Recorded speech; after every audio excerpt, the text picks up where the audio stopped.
The Plexus replaces the old avionics setup. Now, it uses mods, just like with Warframes and weapons.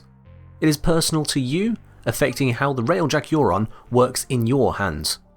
So how do you set it up? I'm TheKengineer, let's solve a practical problem.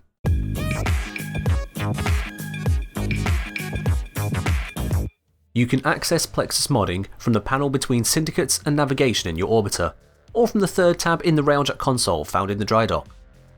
The Plexus is split into 3 sections: Integrated, Battle, and Tactical. Integrated is the most involved, so let's start there.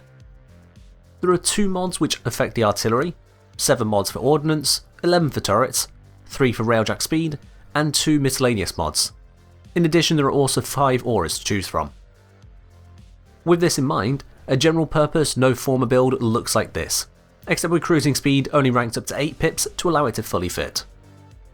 The aura is entirely your choice, and I'll cover those in more detail in just a moment.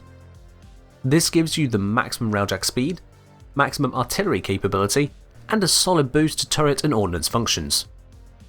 Swap out Granum's Nemesis to Worm's Torment for Gunnery missions, of course. Quick Lock is your most optional slot here, and you can instead use protective shots for more turret damage, or Rev Reducer if you're fixing the ship yourself rather than relying on an NPC or another player.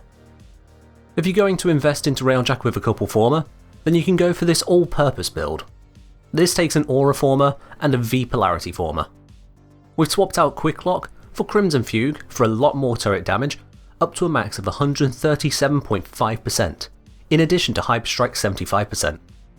Alternatively, you can go for Turret Velocity for more range on the turrets and faster projectiles. That said, you don't really need to invest forma just for general use. The third build then, which does require these forma, is if you want to specialise into gunnery. We're using Hyperstrike for the flat damage increase, stacking with protective shots whilst you got most of your shields, and Crimson Fugue when on a killing spree for yet more pure damage. Predator gives extra crit chance, and section density for crit damage. Alternatively here you can swap out section density for turret velocity for more range instead.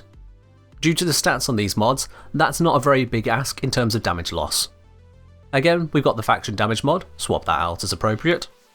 And defensive fire gives you enhanced max shields on kill using the same condition as Crimson Fugue for the stacking bonuses.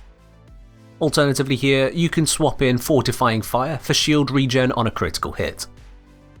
The final slot is really up to you. Ripload can reduce ordnance cooldown, but you don't really need that, same with Quick Lock.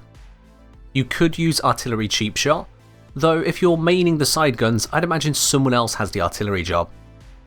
If you do go for Artillery Cheap Shot, you can also swap out Section Density for forward artillery to buff the damage if you so choose.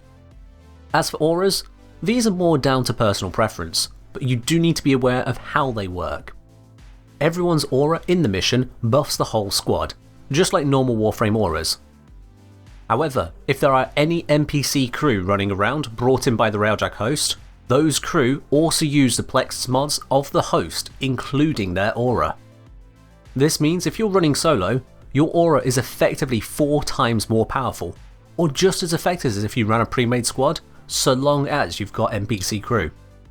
For the auras then, Ironclad Matrix gives you a huge tank buff, and nothing else.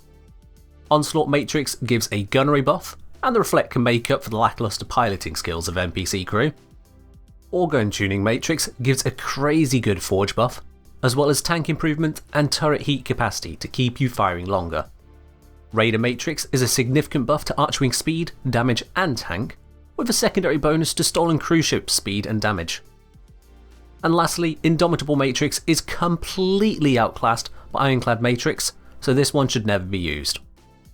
Moving on to the battle section are the mods which you activate as abilities whilst you're in the pilot, gunnery or artillery seats, and these usually use your Warframe energy. For Hildren, it actually costs a significant amount of her shields to cast these abilities, whilst for Lavos, there's no cost whatsoever, but instead a 10-second cooldown once the ability is fully fired. The first slot then in the battle section is for so-called defensives, which are Blackout Pulse, Countermeasures, and Munitions Vortex. They are all a bit naff, so I just go for Blackout Pulse as I like how it looks. The second slot, Offensive, has Particle Ram, Shatterburst, and Tether. Tether has been seriously nerfed in this update, so it's no longer best in slot at all. Instead, I recommend Shatterburst. It deals good damage across a large area, which can also be used to destroy security nodes, radiators, and large asteroid clusters to quickly progress in the mission or quickly grab a lot of resources. The third slot, Super, houses Seeker Volley, Phoenix Blaze, and Void Hole. Unless DE change things soon, Seeker Volley is just the correct option. It annihilates fighters, can disable the yellow shields on Veil Proxima Grineer cruise ships, and almost wipes out the need for gunnery at all. In fact, you can pretty much run whole missions just using Seeker Volley and Shatterburst, rather than anyone ever having to fire the nose and side guns. Though the other two options are neat, but they just don't compare at all. As for the tactical section, these are abilities you can cast freely, with cooldowns, from the tactical menu, which is using the L key by default on PC. The defensive slot houses Form Up, Squad Renew, Intruder Stasis, and Breach Quanta. The best choice here is just Form Up. Squad Renew is basically the same except with a longer cooldown, and it doesn't return people to the Railjack. The latter of those bits is actually the main reason for Form Up, scooping up players at the end of a mission to move on quicker. Intruder Stasis and Breach Quanta are just a waste of time really. In the offensive slot, we have the choice between Battle Stations or Death Blossom. Battle Stations lets you do more turret damage, whereas Death Blossom lets you fire the turrets for longer. Neither of these are really important, so pick your favourite, or just skip it, you're losing nothing much doing that. The final slot, the Super Tactical, is for Battle Forge, Fire Suppression, Flow Burn, and Void Cloak. Battle Forge can be a nice quality of life option if you're not running Orgone Tuning Matrix or and need some more forging on the go. Otherwise, you can look to Flow Burn for a speed boost on demand, because the Railjack functions as a taxi half the time anyway. Void Cloak is a powerful defensive option, except you don't need that with how easy it is to fix a ship or just avoid the damage already. And as for Fire Suppression, it's a bad joke, just skip it. When it comes to leveling the Plexus, this happens automatically throughout any Railjack mission with no specific actions required. It goes up to 30 as normal, and comes with pre-installed reactor, giving a max capacity of 74 with a forward aura slot. In just a few Veil missions, you'll level it up all the way to 30 in no time. And that is everything you need to know about the Plexus. In a nutshell, it's your own personal modding for whichever Railjack you find yourself inside of. If you're a gunner main, set it up for guns. Otherwise, there's enough space for everything not guns, and a little bit of gunnery added on top too. Pick your favourite aura, and make sure that aura is not the Indomitable one, as that one is useless. But really, the big takeaway is Seeker Volley wins games. Press 3, become God.